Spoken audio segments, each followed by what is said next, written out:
प्यारे विद्यार्थियों, पिछले व्याख्यान में हमने इलाहाबाद की संधि को पढ़ा था, जो कि 1765 ईस्वी में हुई थी।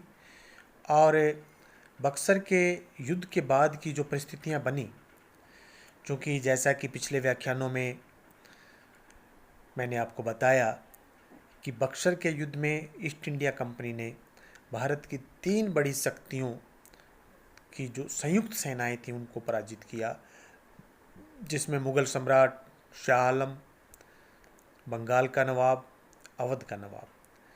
उसके बाद जो परिस्थितियां बनी, उन परिस्थितियों के अनुसार अंग्रेज़ों को क्या करना चाहिए, ईस्ट इंडिया कंपनी को क्या करना है, कैसे आगे बढ़ना है। तब ईस्ट इंडिया कंपनी ने पुनः क्लाइव को भारत में गवर्नर बना करके भेजा और क्लाइव ने यहाँ पर आकर के अवध के नवाब से संधि की। क्लाइव ने यहाँ पर आकर के शाह आलम मुग़ल सम्राट से संधि की और ये संधियाँ इलाहाबाद की संधि के नाम से जानी जाती हैं। इलाहाबाद की संधि के बाद में आज हमारा जो व्याख्यान है वो दोहरे शासन प्रबंध पर है, जिसको कहा जाता है बंगाल में द्वैध शासन। द्वैध शासन, जैसा कि इस सब में इसका अर्थ निहित है, द्वैध यानी 2 शक्तियों का शासन। इलाहाबाद की संधि के अंतर्गत बंगाल की दीवानी कंपनी को मिल गई थी। दीवानी से तात्पर्य यह था कि कंपनी बंगाल में लगान की वसूली करेगी और जो भी राजस्व संबंधी अभियोग हैं, मुकदमे हैं, कोई लेन देन के, रेवेन्यू के, उन मुकदमों का निस्तारण कंपनी करेगी। ये इन कंपनी को ये चीज़ बंगाल से मिल गई थी। फरवरी 1765 में बंगाल के नवाब ने निजामत के कार्य कंपनी को पहले ही सौंप दिए थे। निजामत का अर्थ है कि इसमें दीवानी और फौजदारी दोनों प्रकार के अभियोग आएंगे। दीवानी जिसमें रेवेन्यू कलेक्शन की बात है, फौजदारी कोई मारपीट, लॉ एंड ऑर्डर, इससे संबंधित जो मामलात है वो कंपनी को पहले ही मिल गए थे। अब कंपनी के पास में ये दोनों आ गए, परंतु क्लाइव दीवानी व फौजदारी दोनों दायित्व संभालने के लिए तैयार नहीं था। वह केवल सेना और धन पर कंपनी का नियंत्रण चाहता था। इस कारण क्लाइव ने विदेशी नीति और विदेशी व्यापार का प्रबंध कंपनी के हाथ में ले लिया और राजस्व वसूली और न्याय करने का कार्य नवाब को सौंप दिया। इन कार्यों को संपन्न करने के बदले कंपनी ने नवाब को 53 लाख रुपया वार्षिक देने की व्यवस्था कर दी। इस प्रकार इस प्रकार जो नवाब है, उस नवाब को अब ये सारे कार्य करने थे। नवाब ही रेवेन्यू कलेक्शन करेगा, कंपनी को ये अधिकार है, लेकिन कंपनी ने कह दिया नवाब को आप करो, हम इसके बदले आपको सैलरी देंगे। यानी नवाब एक कर्मचारी के रूप, कंपनी के एक कर्मचारी के रूप में यहाँ पर कार्य कर रहा है। मुगल सम्राट शाह आलम के फरमान से बिहार व उड़ीसा की दीवानी भी कंपनी को मिल गई थी।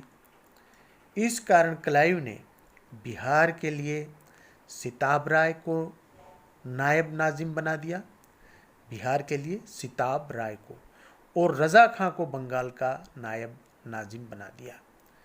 उड़ीसा के नायब नाजिम पद पर दुर्लभ राय नियुक्त कर दिया। और ये जो तीनों, सिताब राय, रज़ा खां, दुर्लभ राय, तीनों कंपनी के विश्वास पात्र व्यक्ति हैं, क्लाइव के विश्वास पात्र व्यक्ति हैं। साथ में क्लाइव ने यह व्यवस्था भी रखी कि इन लोगों को जब चाहे कंपनी पद से, इनके पद से इनको हटा सकती है। इन तीनों का कार्य लगान वसूल करना था। लगान वसूली से जो आय होनी थी उससे निजामत का खर्च चलाना था और शाह आलम की पेंशन देनी थी। इसके बाद जो रकम बचेगी वो कंपनी के खजाने में जमा करानी थी। इस प्रकार बंगाल का प्रशासन दो शक्तियों में विभाजित हो गया और यह व्यवस्था 1767 से 1772 तक चलती रही।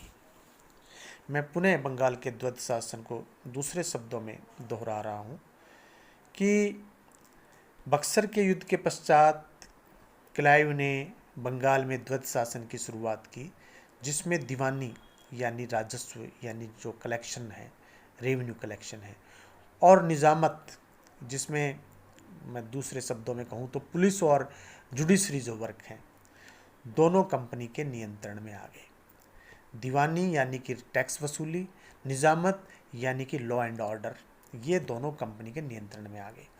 कंपनी ने दीवान के रूप में दीवानी अधिकारों का और डिप्टी सूबेदारों को नियुक्त कर निजामत अधिकारों का उपयोग किया। कंपनी ने यहाँ पर अपॉइंटमेंट्स कर दी और भारतीय अधिकारियों की अपॉइंटमेंट्स की हैं।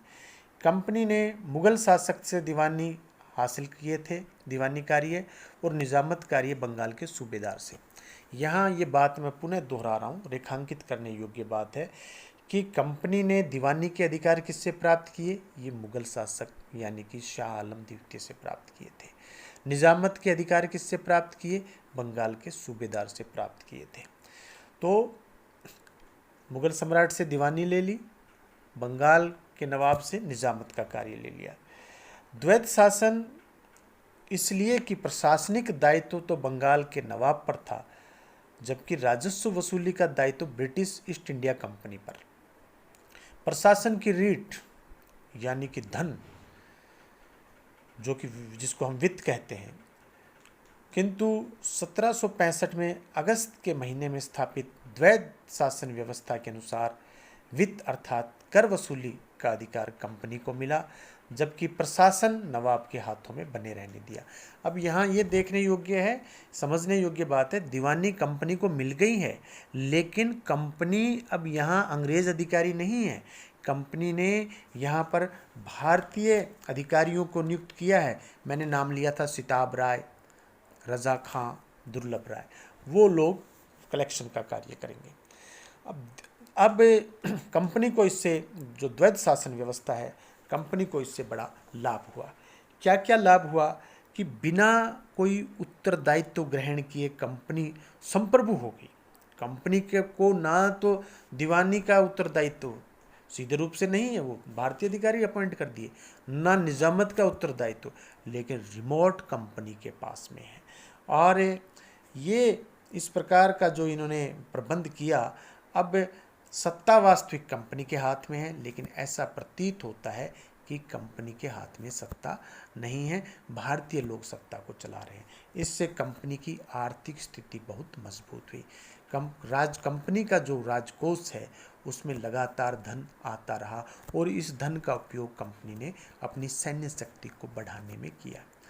क्लाइव ने कंपनी को द्वैत शासन का ये जो अडॉप्ट किया सिद्धांत, इससे विदेशी शक्तियों की प्रतिद्वंद्विता से भी बचा लिया। विदेशी शक्तियाँ यानी कि हिंदुस्तान में उस समय जो फ्रांस और डच थे, वो यदि कंपनी ईस्ट इंडिया कंपनी द्वैत शासन न करके बंगाल को सीधे अपने शासन के अंतर्गत लेती है, तो उनकी ईर्ष्या, उनके षड्यंत्रों से कंपनी को दो दो हाथ करने पड़ते हैं। लेकिन क्लाइव ने कंपनी को इस प्रकार क्षमा करें, इस प्रकार की स्थिति से बचा लिया। अब ये जो व्यवस्था की कंपनी की ने द्वैत शासन व्यवस्था, उसका यह भी लाभ रहा कि कंपनी को अधिक अधिकारी कर्मचारियों की आवश्यकता नहीं रही। कंपनी का जो यहाँ स्टाफ था वो बड़ा सीमित स्टाफ था, और नया स्टाफ यदि वो इंग्लैंड से बुलाते हैं तो वो नए लोग आएंगे, यहाँ की परिस्थितियाँ कब समझेंगे, उनके वेतन भत्ते भी, वो अतिरिक्त भार पड़ेगा। तो इनको नए कर्मचारियों की आवश्यकता भी नहीं पड़ी। जितने भी सीमित संसाधन थे कंपनी के पास, उन संसाधनों से क्लाइव ने अपनी सूझबूझ से, या यूँ कहें अपनी धूर्तता से, या अपनी कूटनीतिज्ञता से, या अपनी दूरदर्शिता से अपने सीमित संसाधनों से बंगाल और यहाँ पर उसने अपना पूरा नियंत्रण स्थापित कर लिया।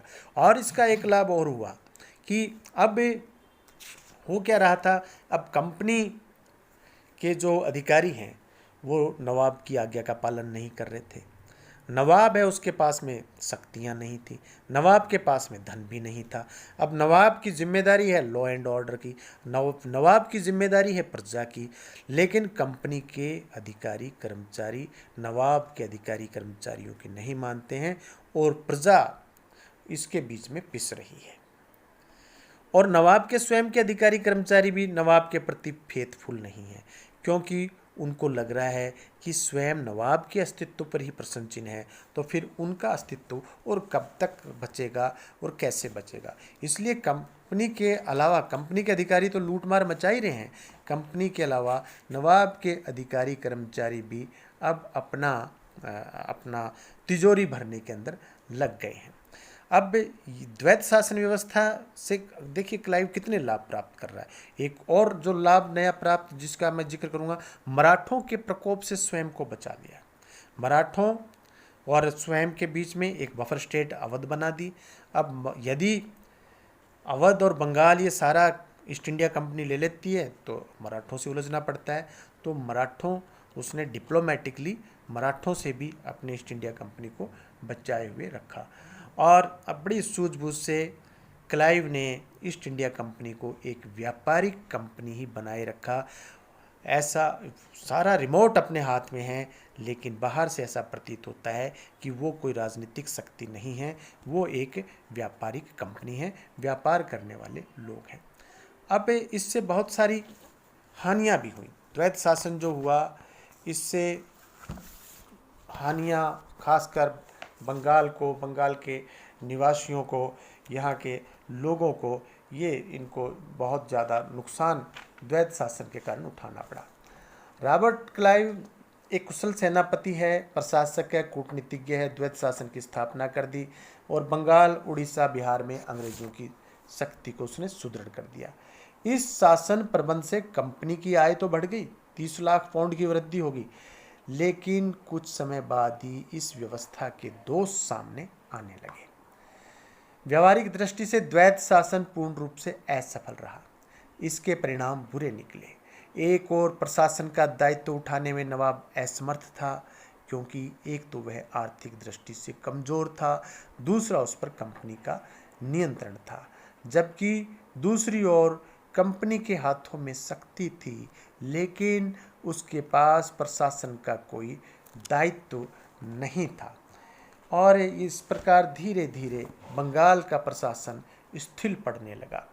बंगाल में न्याय व्यवस्था नष्ट होने लगी, क्योंकि जो न्यायिक अधिकारी थे वो नवाब की तरफ से थे, उनको समय पर वेतन नहीं मिलता था, देर सवेर मिलता था, तो वो रिश्वत लेते थे। बंगाल की जो भूमि है उसका उपजाऊपन नष्ट हो गया, क्योंकि अब यहाँ पर ठेकेदारी प्रथा कर दी राजस्व वसूलने की। ठेकेदार अधिक से अधिक वसूलने का प्रयास करता, अधिक से अधिक मुनाफा कमाने का प्रयास करता। किसानों से ज़बरदस्ती कर जो संग्रहण का है वो कार्य वहाँ पर हो रहा था, लूट का कार्य हो रहा था। अभाग्यवश बंगाल में 1770 ईस्वी में अकाल पड़ गया, जिसमें बंगाल की 1/3 जनता काल के ग्रास में चली गई। इतना भयंकर शोषण वहाँ पर कंपनी के द्वारा, कंपनी की इस नीति के द्वारा और भारतीय जो अधिकारी थे उनके द्वारा इतना अधिक शोषण हो रहा था कि वहाँ बंगाल की जो कभी बहुत समृद्ध प्रदेश था वो एकदम एक भूखा प्रदेश हो गया। गृह उद्योग धंधे सब नष्ट हो गए, क्योंकि कंपनी के अधिकारी यहाँ के जो कुटीर उद्योग में जो संलग्न लोग थे उनसे कम उनको पेमेंट करके अधिक से अधिक माल प्राप्त करना चाहते थे, अच्छी क्वालिटी का प्राप्त करना चाहते थे। और इससे यहाँ के बहुत सारे लोग जो इस कुटीर उद्योग धंधे में थे वो अपना उद्योग छोड़ करके दूसरे कार्यों में चले गए या कहीं भाग गए। उस समय जब कोई अंग्रेज अधिकारी गांव में आता तो लोग गांव छोड़ करके भाग जाते थे। इस प्रकार का एक वहाँ का दृश्य बंगाल का उस समय हो गया था।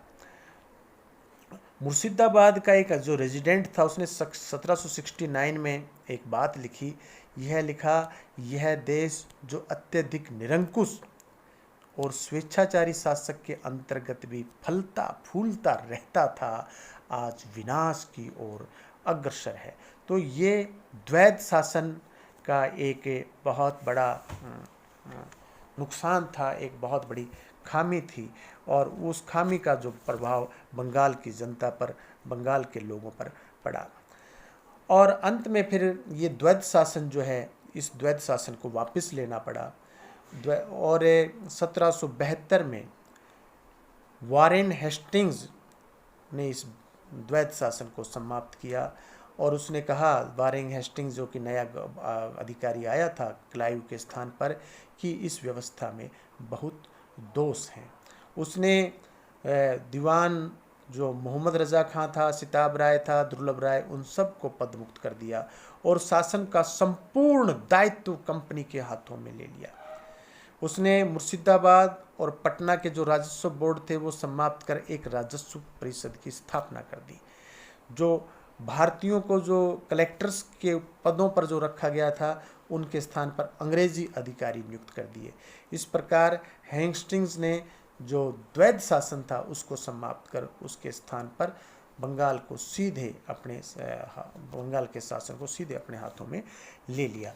और जो लॉर्ड क्लाइव का जो द्वैध शासन का जो फार्मूला था, हालांकि वो समयानुकूल था, लेकिन उसमें बहुत सारी विसंगतियां आ गई और फिर वो फार्मूला अधिक समय तक नहीं चल सका, और अंत में 1772 में उसको द्वैध शासन को वापस ईस्ट इंडिया कंपनी के द्वारा ले लिया गया। धन्यवाद।